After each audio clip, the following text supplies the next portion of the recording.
大家好，我是金亮，高级烹调技师，平时擅长各种海鲜的料理。今天呢，我为大家做一道海蜇两吃。海蜇作为冷菜的重要食材，一直深受大家的喜爱。优质的海蜇皮在选择的时候一定要注意它的颜色，颜色要呈白色或者是淡黄色，而且要有光泽。那么海蜇头的选择上，要选择个头比较大一点的，泥沙少一点的，脆感足一点的，这就是一个优质的海蜇头。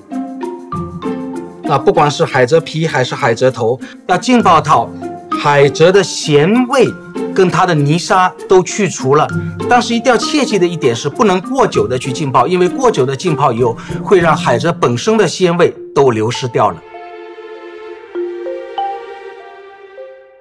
我们先来做一下老陈醋海蜇头。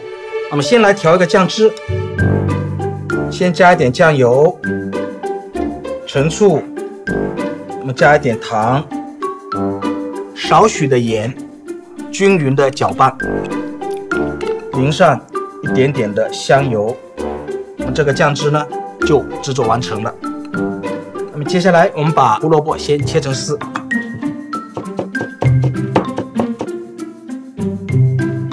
香菜切成小段，那么接下来我们把主料海蜇头劈成片，用100度的沸水，稍微的淋一下，淋完以后，直接把海蜇头放入到冰水里面，3次就够了，太过的话就失去了它的脆感。海蜇头从冰水里捞出来，已经沥干了水分。那么我们把这个调完的这个汁淋在海蜇头上，我们把配料切好的萝卜丝跟香菜放上去，最后我们再在里面撒一点白芝麻，来增加整个菜肴的一个脆感、一个香味。那么我们这一道老陈醋海蜇头就已经制作完成了。下面呢，我们来做这一道蒜香葱油海蜇丝。首先呢，我们要把浸泡好的海蜇皮沥干一下水分，摊开以后卷成卷，把它切成丝，放入冰水里面浸泡一下。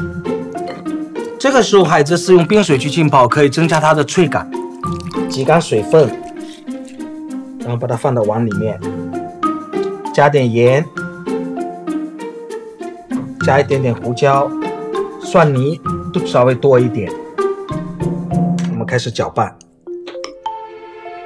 我们现在还剩下一个最重要的一个步骤，就是在锅里熬一下小葱的油，然后把它淋到海蜇丝上面，把切好的小葱一起放到芝麻油里面。